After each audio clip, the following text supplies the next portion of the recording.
And from this, we learn two things. One, you're getting close to what they really care about. And you have to ask yourself, why? Why is it so important that they would degrade themselves by telling such obvious lies and calling for censorship? Why? What are they trying to protect? That might be worth exploring, and we plan to. And the second thing that we learned from this is that they're on the same side. The Senate Majority Leader joins the Senate Minority Leader. Tom Tillis, Mitt Romney. They're all on the same side. So it's actually not about left and right. It's not about Republican and Democrat. Here you have people with shared interests. The open borders people. The people like Mitch McConnell, who are living in splendor on Chinese money.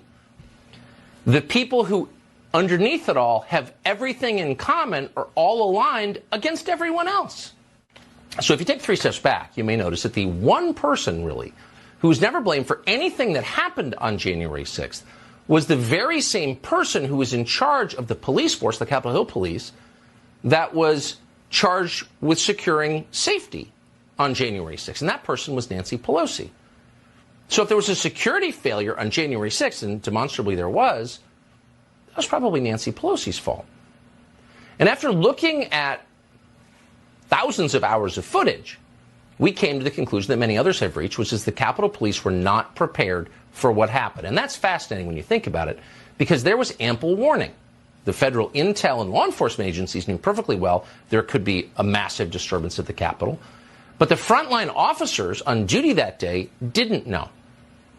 And yet the people who kept that information from the frontline officers who were overwhelmed by thousands of people milling around the Capitol building, the people who fell down on the job, who didn't do their job, they were not punished. They were rewarded. And you have to ask yourself, why is that? Right.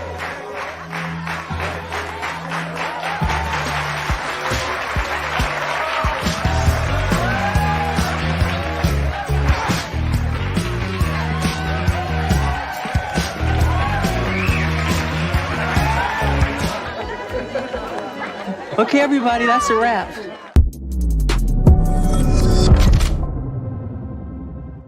Today is Friday, June 2nd, 2023. Sometimes my team makes these memes, and they make the memes, and I don't see them. I see them for the first time with you. I watch the intro to the show here on a confidence monitor I have in the studio. I have to break character for a second. And I'm crying laughing, and that was just so good. Nancy Pelosi is such a fraud. She's unmasked. Security footage is now showing Pelosi evacuating Hollywood style from the Capitol as her daughter films her. You'll see on the show, Nancy Pelosi waits and hits her mark and gets told action as she wanders through the Capitol building. My God, Biden collapses again on stage during a graduation. What does this actually mean for our country? Well, we'll get into it. And Savannah Hernandez joins the show. She knows quite a bit about these things. My name is Benny Johnston, and this is The Benny Show. So Nancy Pelosi is not Speaker of the House. Nancy Pelosi, when she was Speaker of the House, spent more money than God spent more money than any single person has ever spent as Speaker of the House, making your currency further and further worthless. You know, even the little pieces of sand can eventually chip away at a giant boulder on the beach and reduce it to nothing. We are the giant boulder as an economy. Our currency is the world reserve currency, but maybe not for long. Maybe it's time to consider that the people who are running this place, well, they're literally collapsing. Metaphorically and literally, as you saw yesterday with Joe Biden. Maybe it's time to invest in something with real value. Allegiance Gold can take care of you. These are my friends. They can protect your IRA or 401k with physical gold and silver. Gold has always had value against fiat currency. They have a great rating from the Better Business Bureau and TrustLink and Business Consumer Alliance. A+, baby, across the board. Get $5,000 in free silver with a qualifying purchase when you visit protectwithbenny.com. $5,000 in free silver today. Or give them a call at 844-790-9191. Don't let the Fed play monopoly money with your money. Ladies and gentlemen, somebody who played around, somebody who messed around and found out is Nancy Pelosi. Nancy Pelosi has now been caught. Nancy Pelosi, we have the security footage of her on the January 6th date. The riot of January 6th. Now, we've covered this before. We've said, wait a second.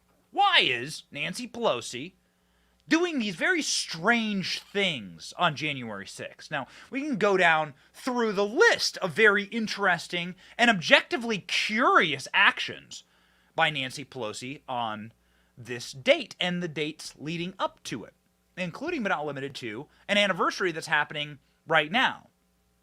You know, there's an anniversary happening right now of D.C. in flames, of our national treasured monuments being stormed, of our national treasured democratic institutions being run over and destroyed by mobs. It's just not the memory that they want you to remember. It's not the memorial they want you to keep in mind as it pertains to the left-wing Antifa and BLM mobs that tore through the city of Washington, made it look like Beirut, made it look like downtown Kabul after a bombing raid, made it look like 2003 Baghdad, circa 3 years ago tonight. This is what our nation's capital looked like for the George Floyd riots. As somebody who lived through these riots, as somebody who lived and was just mere feet from actually a number of these burning mobs, I gotta tell you, this was hell on earth. We were scared to go outside. Looters and rioters and criminals ran free. The police cowered in the corner, barked at by people like Nancy Pelosi, who literally knelt to these mobs, who literally got down on her old, diseased, cancerous, syphilitic, arthritic knees, and whilst the George Floyd rioters, insurrectionists, were attacking the White House, attempting to kill President Trump, defacing and desecrating our national monuments, including the monuments to black soldiers. How's that square? I don't know. Don't make no sense. Ladies and gentlemen, Nancy Pelosi got down on her knees to worship them. Watch.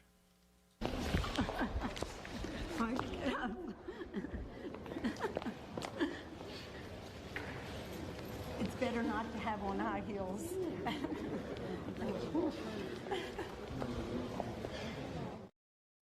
Anyone trying to stop these mobs of left-wingers who were insurrecting in the way that insurrection is actually technically defined, they were attacking in order and with the expressed desire to kill Donald Trump. On this date, 3 years ago, left-wing mobs stormed the White House and tried to kill President Trump. Hundreds of them, thousands of them. They burned down buildings on White House ground. They attacked cops. They attacked the Secret Service officers. They went after the very seat of executive power in this country. Donald Trump had to be taken down to a bunker because they had breached the White House security fencing. They won't let you remember that. They won't remind you of that. Nancy Pelosi praised those people. In fact, the people who tried to stop Donald Trump from being killed, Nancy Pelosi called them stormtroopers. And that's right. In a place called Portland, which had a similar insurrection by left-wingers that Nancy Pelosi supports. They're her donors. This is a protected class for Nancy Pelosi. Nancy Pelosi said that stormtroopers are attacking our democratic republic, meaning the cops, the agents that were trying to defend the federal buildings that were being burned to the ground nightly by Nancy Pelosi's political party. They won't let you remember that. And they certainly don't want you to remember this. Of course, the fact that Nancy Pelosi, who's been the elected representative from her teeny little district, if you ever want to see a gerrymandered district, Nancy Pelosi's district in San Francisco is just like the little nub end. It's like the teeny square block of the end of San Francisco. It literally is just billionaires and people defecating on the sidewalk. That's the population that Nancy Pelosi represents. Nancy Pelosi herself lives on Billionaires Row. But not even that was safe from Nancy Pelosi's policies Nancy Pelosi never cared about the safety of America or protecting our democracy. She doesn't even care about protecting her own husband. This happened to Paul Pelosi, apparently, on Nancy Pelosi's watch. Fucking said 2620, right? No, 2640. Oh, 40. Yeah, it literally said in there. Hi, guys. How you doing? Oh yeah. What's going on, man? Everything's good. Hi. Drop the hammer. Nope. Hey. What is going on right now? I'm not getting an answer on call back. Whoa! So her husband was nearly beaten to death inside of the system that Nancy Pelosi created. Nancy Pelosi applauded the mobs that burned down Washington week after week, month after month, murdered people on my street. I have it on my Ring camera. Led to the burning down of my house with my child inside. So this vindictive witch who's going to sit there, and I'm about to show you video of, her on the morning of January 6th, waltzing through the Capitol building, waiting to hit her marks for her daughter, who's a filmmaker, so that she can film her on this triumphant day. It was all a movie. It was all a script. It was all planned. It was all planned, ladies and gentlemen. And before I show you this footage, I just want to make sure that you know something that I know, that we've been told by our friends, Kash Patel, by our other friends inside of the Trump administration, by the people who know that Nancy Pelosi was offered 20,000 National Guard troops to stand in front of the United States Capitol by Donald Trump. I know the guy who signed the paperwork. It's my boy, Kash Patel. He's been on the show a bunch of times. He signed off the paperwork. Donald Trump gave Nancy Pelosi 20,000 troops to make sure that there was just no rabble-rousing. There were no rapscallions in the audience. You have that many people marching, you're going to have some knuckleheads. You're even going to have some people dressed as Antifa who come up to try and cause problems, rabble-rousers. It happens in every big march. They're always ne'er-do-wells. Nancy Pelosi turned that offer down. Nancy Pelosi is a villain. And now we can officially prove it. Nancy Pelosi on that same morning refused to take phone calls from Capitol Police Chief Stephen Sund. Stephen Sund, as we will show to you and prove to you, has detailed with explicit evidence how Nancy Pelosi refused to assist the Capitol Police on that morning. She waited until the building was breached. Nancy Pelosi waited until they could create a narrative. Waited until they could charge people with trespassing.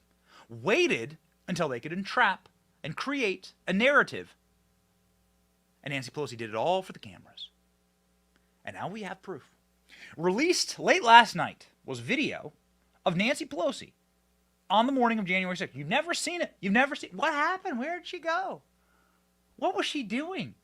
She's the only person expressly in charge of the Capitol security. Well, now we know, ladies and gentlemen. Nancy Pelosi leisurely walked down the hallways of the Capitol building. She wasn't in a hurry. No one was in any particular rush. She just sort of hit her marks, as you would say. Now, why would I say hit her marks? Well, you can see here is Nancy Pelosi's daughter filming her, and Pelosi, right there, you can see it right there, waiting so that her daughter could get the shot, right there. Nancy Pelosi actually did a stutter step and held up so that her daughter, there's her daughter, could get the right angles, could hit those right angles with Nancy Pelosi wandering the halls inside of the bowels of the Capitol. Nancy Pelosi doesn't look all too worried about the events of that morning. In fact, Nancy Pelosi was waiting so that her daughter could get into position. What's her daughter's name, Alex? Her daughter could get into position I could make sure that she was captured correctly on that morning. What did her daughter capture exactly? Oh, her daughter captured Nancy Pelosi saying that she wished to punch out Donald Trump. Watch. Secret Service said they have dissuaded him from coming to Capitol Hill. They told him they don't have the resources to protect him here. So at the moment he is not coming, but that could change. Oh, he comes, I'm gonna punch him out. This is Oh, my wow, moment. I would pay to see I've that. been waiting for this, for trespassing on the Capitol grounds. I'm gonna punch him out and I'm gonna go to jail and I'm gonna be happy. So Nancy Pelosi threatening violence, President of the United States there, on cue. I wonder how many times she rehearsed that line. I wonder how many times she practiced that line. As Nancy, play the footage again. Let's put the footage up. As Nancy Pelosi wandered the hallways, waiting for her daughter to film.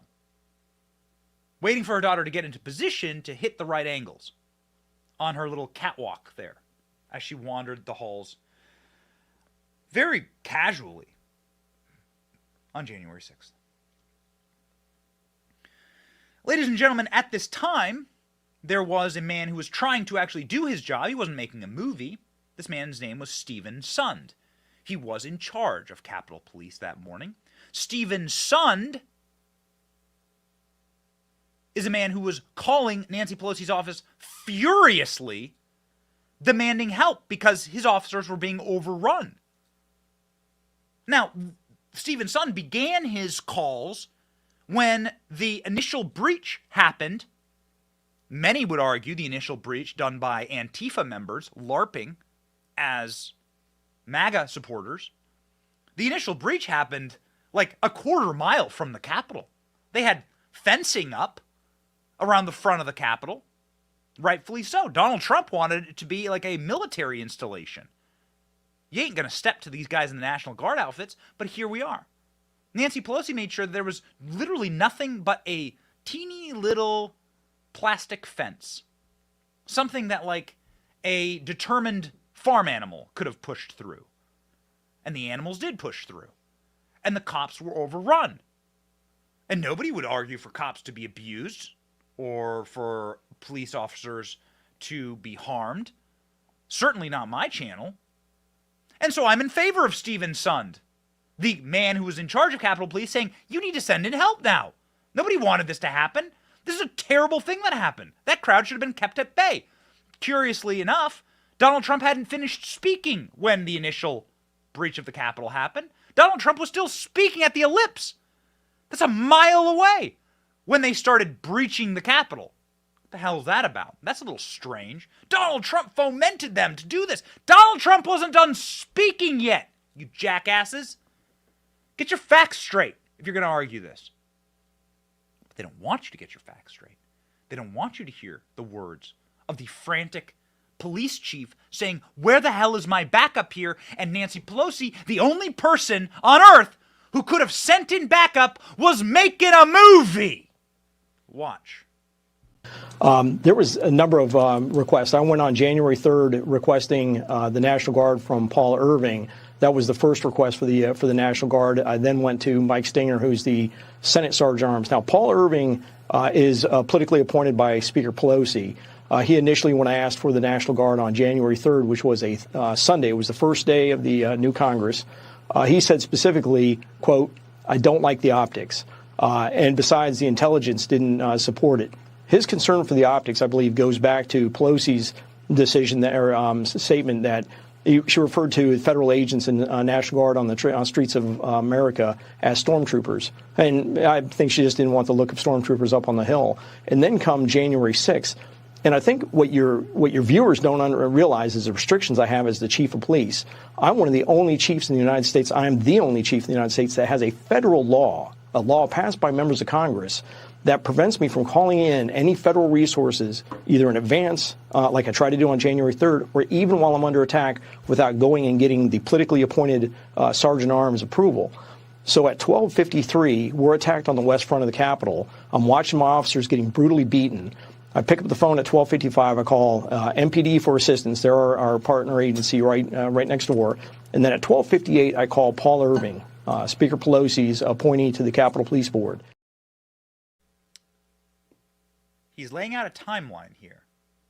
What does this timeline look like? Because he can't get more forces unless Nancy Pelosi approves it. So as we've detailed here, Nancy Pelosi is totally in favor of federal buildings being overrun by leftists. Nancy protects them. She gets down on her knees before them. She bows to them. She compliments them. She actually calls the police troops that try to protect regular Americans stormtroopers. She berates them. So what happened then in this TikTok timeline? Well, what you can see here is 80 minutes from the initial breach of the Capitol.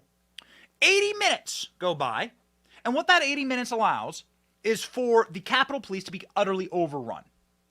And Nancy Pelosi finally picks up the phone when the protesters are inside the building, when the narrative's been created, when the entrapment plot has been sprung. Go. Speaker of the House in charge of security at the Capitol? So you have the politically appointed Capitol Police Board that's put in place by, you have the Sergeant Arms that's put in place by Pelosi, you have the Senate Sergeant Arms that's put in place by the Senate leadership, and then you have the architect of the Capitol that's put in place by the president. So you have 3 voting members. I'm a non-voting member. I'm the only non-politically appointed non-voting member, and that's kind of how the security oversight works. But it was Paul Irving who immediately said, I'm going to run it up the chain. I'll never forget that, run it up the chain. His chain of command ends at Speaker Pelosi. And I had to wait 71 minutes to finally get an approval at 2:09 p.m. before I could finally reach out and start calling in federal assistance. 71 minutes while my men and women fought on the fought heroically to prevent the Capitol from being from being penetrated. And it took 80 minutes before the first window was broken. So those were critical, essential minutes that we were losing. Critical, essential minutes that we were losing. 80 minutes. Do you hear there? The man speaks very fast.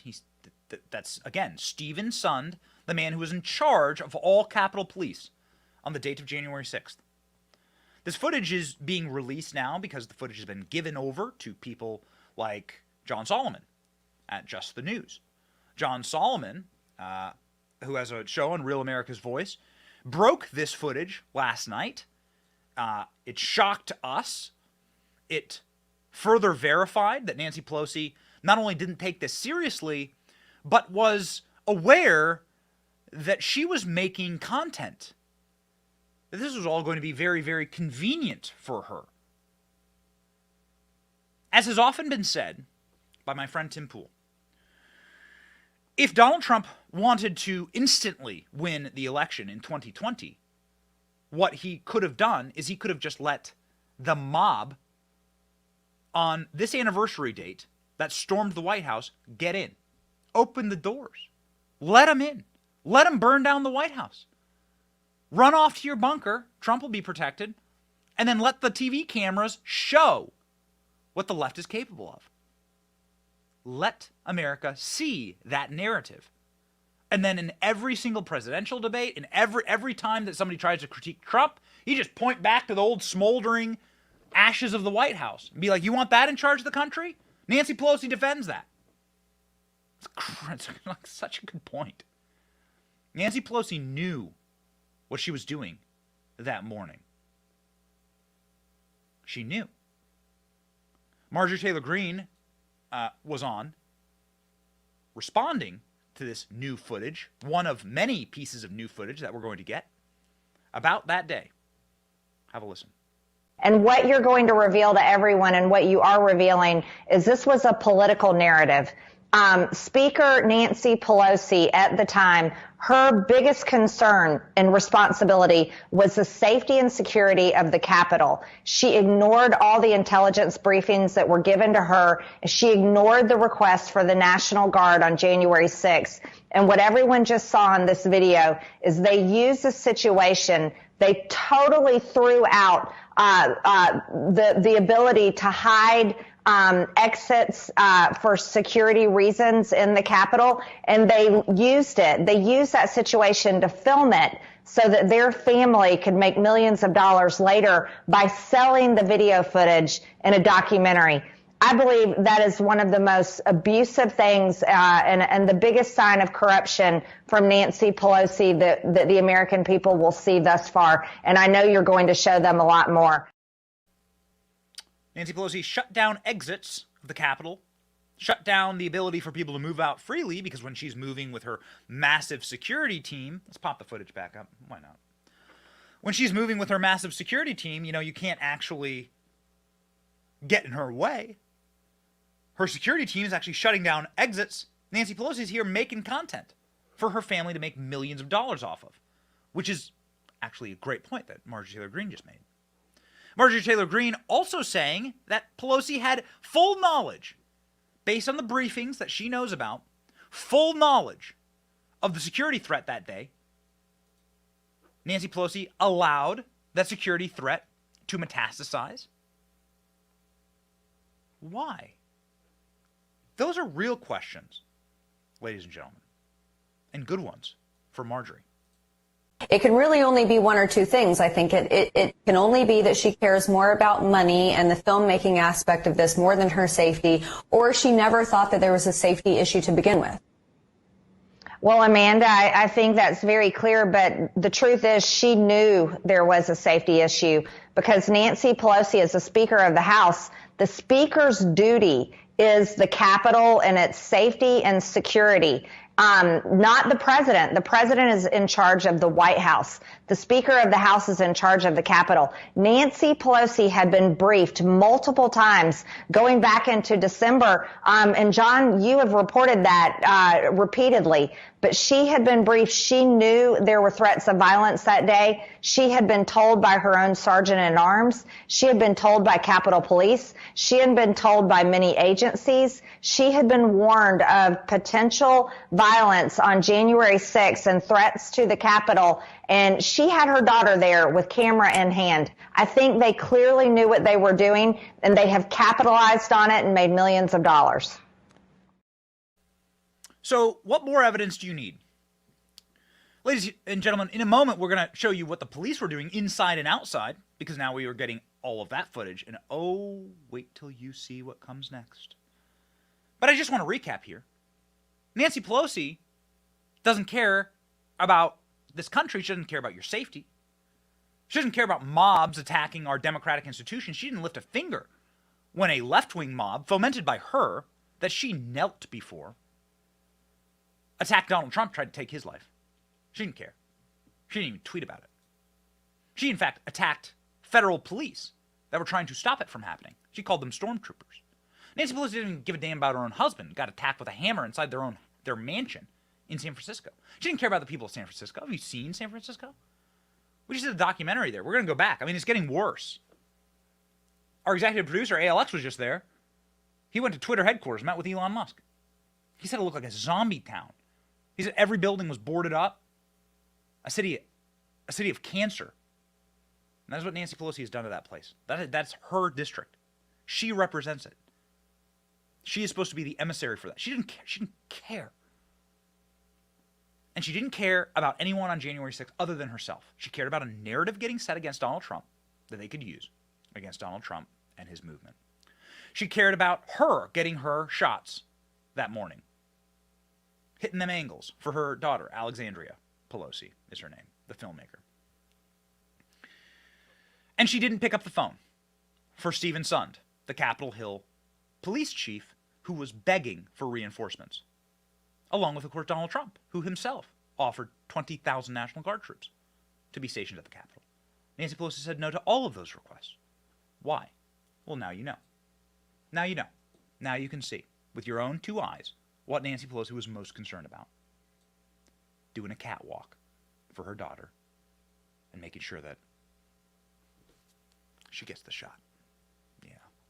Ladies and gentlemen, we have the shots now of what the cops were doing exactly. And it's almost like Nancy Pelosi knew what was happening, because we now have the undercover police footage from outside of the building. Because what was happening outside, as Nancy Pelosi refused to take the phone calls, was federal officers were entrapping people. We have the footage. Watch this. Drain the swamp. Drain the swamp. Drain the swamp. Go, go. Let's go. Help him up! Help him up! Help him up! Hold on, wait! Push him up! Push him up! Undercover police footage from inside of the riot on January 6th of an undercover officer saying, go, go, go, help him up, help him up, help him up, go, go, go, up the scaffolding into the Capitol, where 99% of the charges against January 6ers is trespassing. That's entrapment by a federal officer. Why is that not the most seen piece of media on earth right now? Proof, verified proof from the guy's body camera that they were entrapping people that morning. Why would there be officers pushing? I mean, if this was something random, then why would the officers be pushing them to commit crimes? If this wasn't something that was orchestrated or planned, why? You're allowed to be a skeptic in these situations and ask the damn questions. Why? More importantly, why, when protesters got into the building, peaceful protesters, in the case of Jacob Shaman, why were they escorted to the most sacred parts of the building by police, armed police? Jacob Shaman, I'm sorry, correction, Shaman was his stage name. Jacob Chansley, the guy, buffalo horns and everything, right? Face paint. That guy, Jacob Chansley, well, he didn't know where the hell the Senate was. He didn't know how to get there. He had an armed guard escort him down there so they could get the shot. Watch. Dangerous conspiracy theorist dressed in outlandish costume who led the violent insurrection to overthrow American democracy. For these crimes, Chansley was sentenced to nearly 4 years in prison, far more time than many violent criminals now receive. What did Jacob Chansley do to receive this punishment? To this day, there is dispute over how Chansley got into the Capitol building. But according to our review of the internal surveillance video, it is very clear what happened once he got inside. Virtually every moment of his time inside the Capitol was caught on tape. The tapes show that Capitol Police never stopped Jacob Chansley. They helped him. They acted as his tour guides. Here's video of Chansley in the Senate chamber. Capitol Police officers take him to multiple entrances and even try to open locked doors for him. We counted at least 9 officers who were within touching distance of unarmed Jacob Chansley. Not one of them even tried to slow him down. Chansley understood that Capitol Police were his allies. Video shows him giving thanks for them in a prayer on the floor of the Senate. Watch. Thank you, Heavenly Father, for giving the inspiration needed to these police officers to allow us in this building. Contrast the reality of what Jacob Chansley did in the Capitol building on January 6th. Don't you miss Tucker in times like now? Like, I'm sorry, it's my show, and I'm like watching these clips along with you, and I'm like just entrapped by it. I'm like entrapped, like I was, like January 6ers were entrapped, encapsulated. In this reporting is just the best piercing of light onto these circumstances. Tucker Carlson, I miss him. If you miss Tucker in these times, like especially now, like shout it out in the comment section. I want to see how many like Tucker followers there are in the comment section. Like Tucker's coming back. I'm close with Tucker. Their Fox News went, and when Tucker announced he would be doing a new show, Fox News went and disassembled his entire studio. Like overnight, they sent this goon squad in to like rip all of the studio. They ripped the sockets out of the wall. They left lights dangling in his studio. Tucker has to like rebuild from scratch now because of this reporting. Because this reporting is true. They escorted the man into the well of the Senate. Now, what conceivable reason would they have to do that? And I'm about to prove to you what that reason is. They needed to lie. They needed to lie about Jacob Chansley. They selected Jacob Chansley because he was straight out of central casting. Much like Nancy Pelosi standing there waiting for the camera to get set, for her to round the corner, knowing full well the danger, knowing full well what she'd done. They selected Jacob Chansley because, well, he looked nuts because he had a buffalo bison horns on. He had a staff, Gandalf, and the beard, and the tattoos, and the leather pants. They needed the shot of Jacob Chansley inside of the Senate in order to make sure that there was the worst possible light cast upon Donald Trump and his movement, upon you and upon me. And that's been made clear by the body camera footage of police officers who cleared Jacob Chansley out of the Senate. You can see here that Jacob Chansley was cleared out of the Senate peacefully. These officers just came through and said, hey, yo, you got to move on. And they did. Jacob Chansley was sitting there praying for the officers in the well of the Senate after being delivered to the Senate by armed police officers. And they just left peacefully. Now, curiously enough, federal prosecutors said that Jacob Chansley was fighting with police in this moment. Here's the article where federal prosecutors tell CNN on background that Jacob Chansley had to be forcibly removed from the Senate chamber. He was facing off with officers. They only left after being forcibly removed. Really? Because there's actual body cam footage stating otherwise. You just think that CNN readers are idiots. You just think that CNN readers are imbeciles. Or you just know that your narrative is already set and that Republicans are too neutered to do anything to fight against it. The federal government directly lying to you. Truth comes, ladies and gentlemen, from understanding these two things. One, your federal government lies to you. They always have and they always will. They've started wars on lies in my generation and in yours. Vietnam War was a lie. Korean War was a lie. Iraq War was a lie. Good men and women lost their lives because of those lies. And then two, very simply, the federal government will lie even if that means harm to you. That's where truth comes from. That's the basis of understanding for me. The COVID era should teach you that.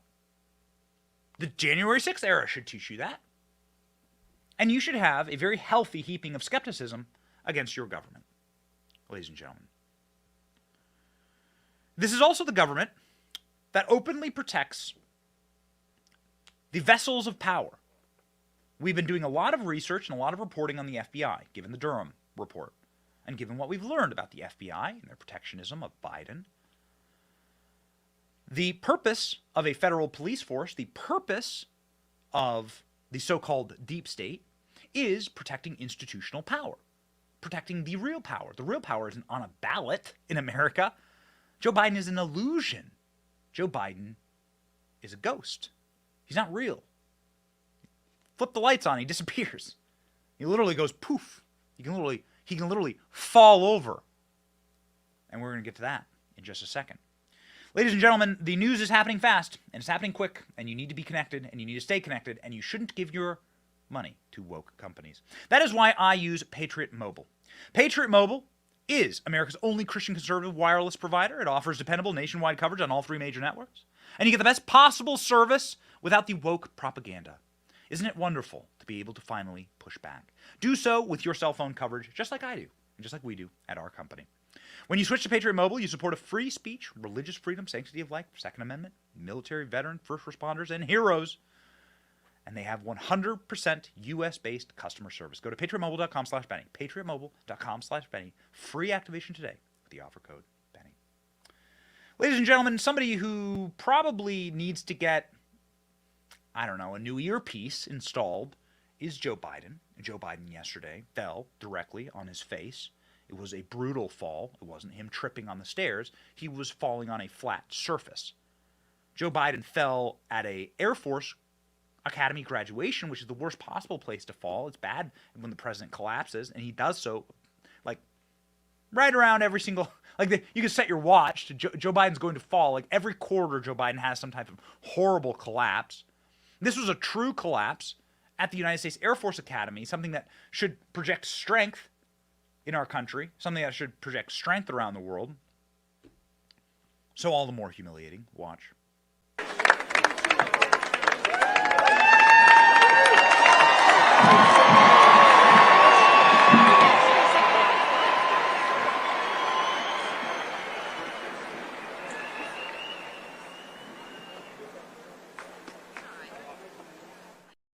And he has to be helped up like a slab of meat there. Remember Hillary Clinton falling over during the 9/11 ceremony? Having to be essentially dragged into her waiting van? Corruption, man. It destroys the mind, the body, and soul. It is a destructive force. Joe Biden cannot carry his own weight. Joe Biden is a deeply diseased and broken man. You can see that through his past falls, of course. Anyone can trip. I trip. Anyone can trip. I got little kids chasing them around. I trip all the time. But I don't fall on flat surfaces. And I don't fall over and over and over again. Part of foreign policy and part of like running a nation is to project strength. You don't do that by entrapping your own citizens. And you don't do that by collapsing. A proper metaphor for Joe Biden's regime. The collapse. Watch.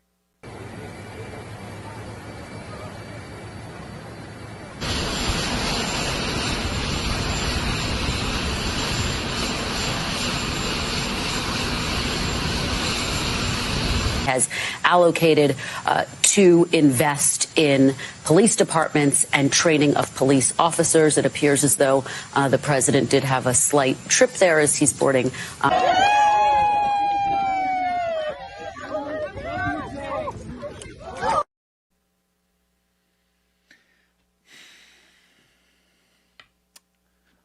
Pause for just a moment and let me have a little message with Jill Biden and the Biden family.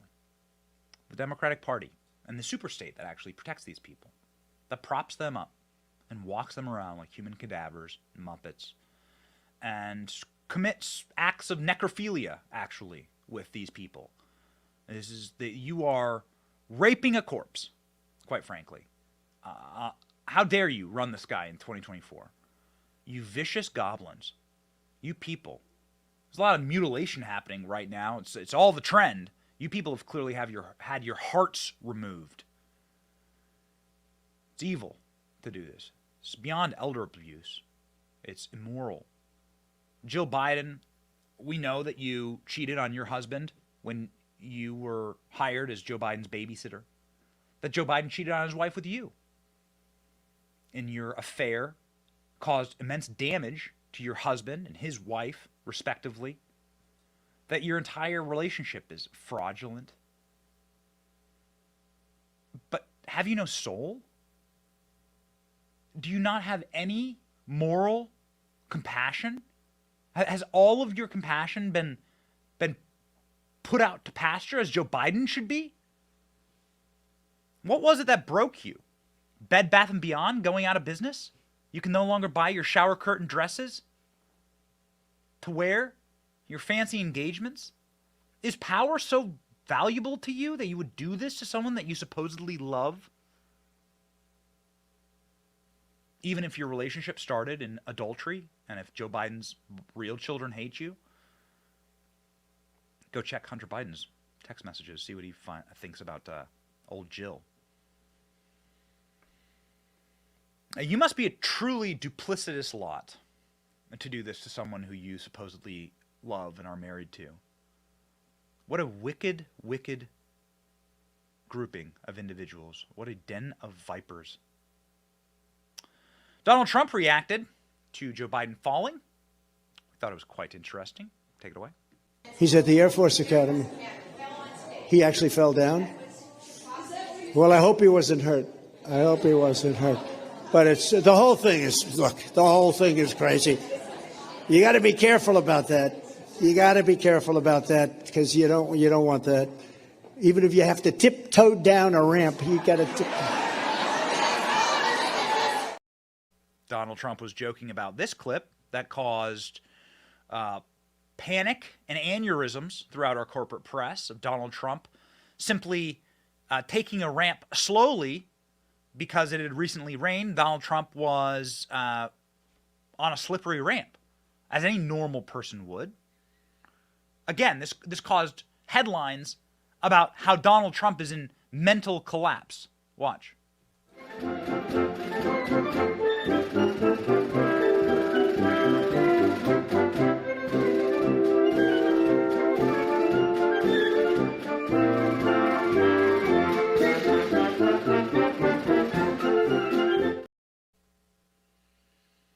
Joe Biden attacked Donald Trump for simply stepping lightly down a ramp.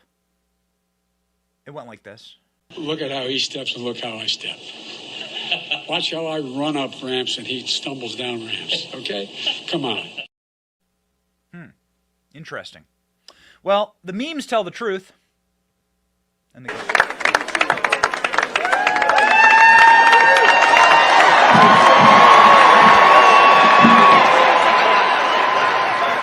ball one.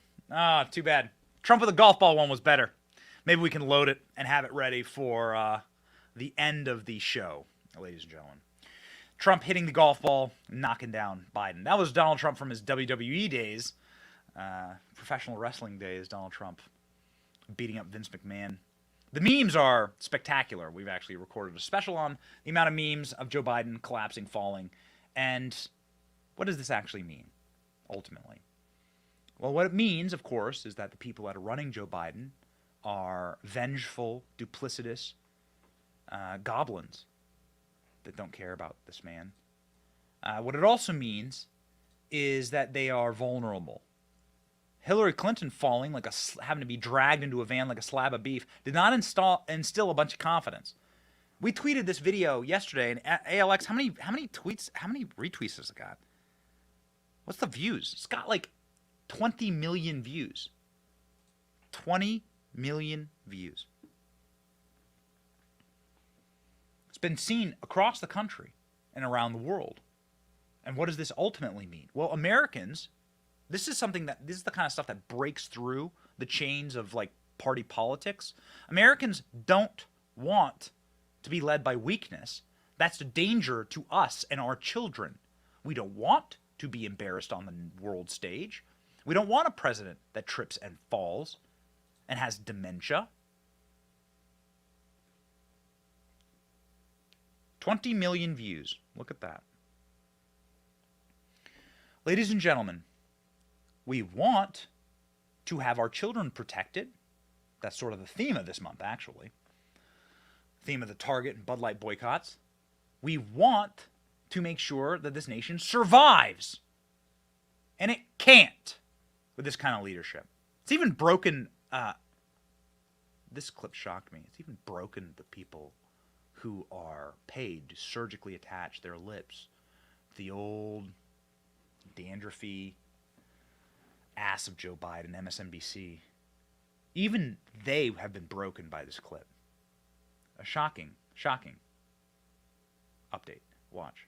Biden's fall yesterday. I'm glad he's okay. Biden's fall, it looked like a hard fall. Glad he got up. Sandbag. And he was okay with it. But obviously, though, again, Biden's talking tonight. We've been talking about things that actually do matter, the legislation. At the same time, there's some people in the campaign, I'm sure, that were like going, come on.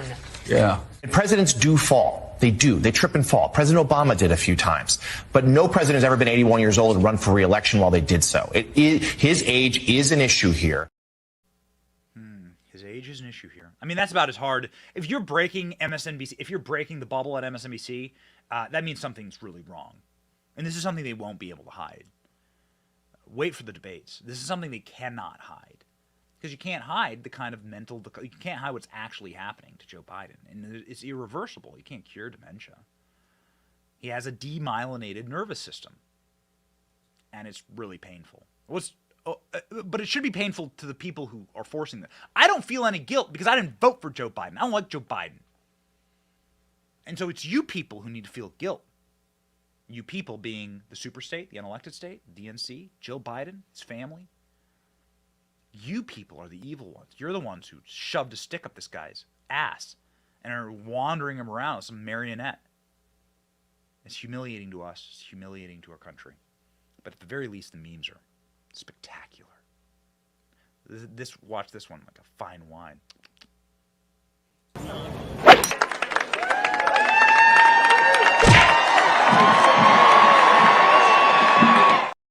It's too easy. It's too easy. The kids are all right. Ladies and gentlemen, a kid that is absolutely all right is the great Savannah Hernandez, a reporter with Turning Point USA, writer at the Post Millennial, and one of the bravest people we know. She joins us now.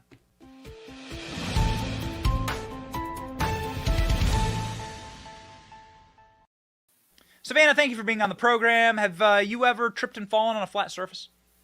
My name's not Joe Biden, so I'm going to go ahead and say no on that one. Okay, well, you took a lot of stairs, and you went through New York, through this hotel that has been destroyed by Joe Biden. Joe Biden's destroyed quite a bit in this country, but this hotel, I mean, this is really repulsive, what you were able to find in your exclusive reporting here. Why don't you detail this for us? Sure. So, Biden's border crisis is consistently in the news. We know that we've had a record number of illegal immigrants crossing our border. And I actually got to go to El Paso for the expiration of Title 42 and watch this with my own two eyes. Now, I wanted to follow up with the story, right? We've seen millions of people cross the border, but what happens when they come into the United States and are given those bus tickets or plane tickets by the Biden administration? Well, they end up in hotels like the Row NYC. Now, I had a whistleblower who worked there for the past 7 months, and what he had to say was absolutely shocking. So apparently there's upwards of 5,000 illegal immigrants that are staying a block away from Times Square. So this is prime property. They are, being given free healthcare, free healthcare, free car seats for their children, 3 meals a day. The benefits that they're receiving are absolutely ridiculous at this point. And so my whistleblower coming forward and saying that he's watching 2 to 3 babies being born in this hotel every single week. The migrants are absolutely trashing the hotel. On top of that, the infrastructure as well is not doing well because the hotel itself is over capacity with illegal immigrants. So it's an absolute mess up there right now. And it's heartbreaking to see the amount of taxpayer dollars that are going towards paying for this. Meanwhile, we still have homeless Americans. We still have Americans that are struggling to pay their bills because of how bad the economy currently is. But we're spending billions to not only house these illegal immigrants, but also ship them throughout the U.S. and make sure that they are fed, clothed, their children are here, and they're having a great time. So this is kind of what we saw over in New York. So wait a second. For me, I don't have any problem with this because New York is a sanctuary city. New York is run by Democrats. These people voted for this. Mm-hmm. So you lose your right to complain when you vote for this. And if you're upset because the sanctuary, somebody actually tested your sanctuary and said, okay, now you pass these laws. And then somebody says, okay, now give me sanctuary. And then you complain and bitch about it. I have no empathy for you. I don't live in a sanctuary city or a sanctuary state. So I made my choice. New York made their choice too. So I feel like you made your bed, sleep in it. Yeah, absolutely. It's hilarious to see Eric Adams complaining about this while simultaneously, like you said, saying that, yes, we are a sanctuary city. Let's also talk about ID NYC. Now, this is a program that is created so that anybody in the city of New York can get a government-issued ID regardless of immigration status. So the reason why a lot of these illegal immigrants go over to these areas is because they can get that government-issued ID. And if you actually read through the program, they can apply for employment with this ID. They can apply for government programs like the affordable housing in New York City. They can even open a bank account at select institutions. So I asked my whistleblower as well, a lot of these migrants were being told by the media that they're being forced to go to places like New York or Chicago. What's the truth behind that? And his name's Carlos, and he stated, a lot of the migrants don't initially want to come up this way, but when they see the amount of benefits that they are receiving, when they see the amount of money that is being poured into them, the fact that they can live their American dream for free without fear of deportation, they want to stay in New York. Now, also in this reporting, he detailed a lot of incident reports of 10 to 14-year-old kids getting drunk in this hotel. Their parents check out and they just leave them there because it's a free-for-all. You have drug use, you have alcohol use. My own whistleblower has been assaulted multiple times. He's had a machete swung at him. And I asked him, when these migrants get violent, what ends up happening to them? And he says they are specifically told never to call ICE, never call DHS, never even call NYPD. What ends up happening is if there's a domestic violence dispute and somebody gets violent, they basically take them to the Port Authority bus station, which is the first stop they make when they come to New York City. And instead of being deported or kicked out of that hotel, they're simply reprocessed and given a new hotel on the taxpayer's dime. And the thing with that, by the way, is a lot of the migrants are utilizing this program and they're jumping between hotels in New York City. And again, just to brush up the audience here on what is happening in New York, Eric Adams has stated that 50% of hotels right now are filled with illegal immigrants. The city's already spent over $1 billion sheltering these migrants. At the beginning of the year, Eric Adams signed a $275 million contract to house thousands of illegal immigrants across the city. And that's a budget of about $55,000 per illegal immigrant. And the crisis continues to get worse, and it's gotten so bad that Adams is even, potentially thinking about putting illegal immigrant adults in these school gymnasiums where children are actively present. So that's what's currently going on in New York City. I love it. I enjoy. Listen, I don't live in New York. I hated traveling to New York. We had a Newsmax show, and I had to go to New York all the time to do the Newsmax show. And I hated traveling. It was filthy. There were these giant rats. So it's horrible. It was terrible. And I'm like, how do you people live like this? No wonder you're all miserable. But this is America, right? You get a choice, and you can choose to live there, and you can choose to vote this way, but you don't get to gripe and complain about it when people actually say, okay, you voted for this, now let's have it. And Benny, you're absolutely going to love this too, because I did speak to local business owners because, again, a block away from Times Square, many of the migrants telling my whistleblower that they could see the ball drop from their hotel rooms. All right. So, the average American saves up their whole life for a trip like that to Times Square in New York City. But these migrants are crossing our border and they're getting that for free.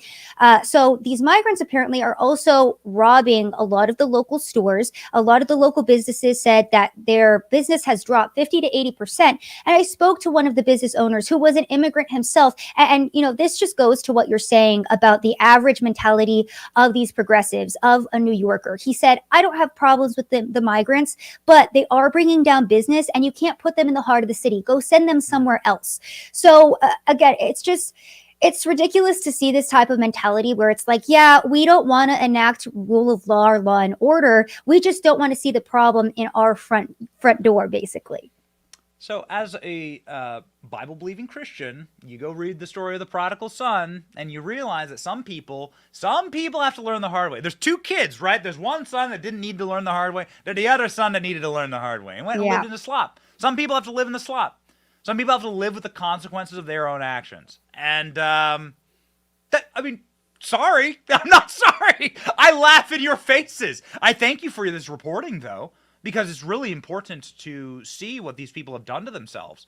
But you really did do it to yourselves. So put on your MAGA hats, vote Republican. You want to change it, vote Republican. Put on your MAGA hats, call in ICE, and actually fix this problem. But until those people have the capacity to do that, then I won't feel sorry for them at all. When they do that, then I will join with them. I'll link arms. And Sav, I know you will too. God bless you. Thank you for your incredible reporting. Thanks for having me, Benny.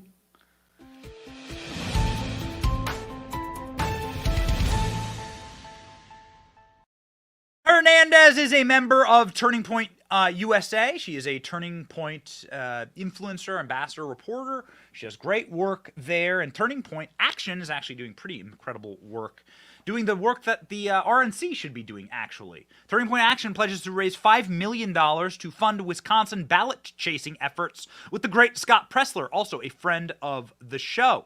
This is a piece of good news. Let us begin our weekends with good news. Turning Point Action, Turning Point's USA's sister 501c3 organization, is pledging $5 million to fund Wisconsin ballot-chasing efforts in collaboration with Scott Pressler.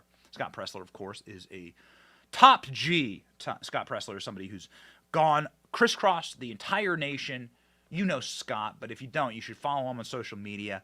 He just loves our country. He loves our movement. He loves the Republican Party. And he crisscrosses the nation to drive out voter turnout, to do voter registrations. He stands at gas stations. He's incredible. Turning Point is partnering with him because the RNC refuses to return his calls. The RNC won't do it.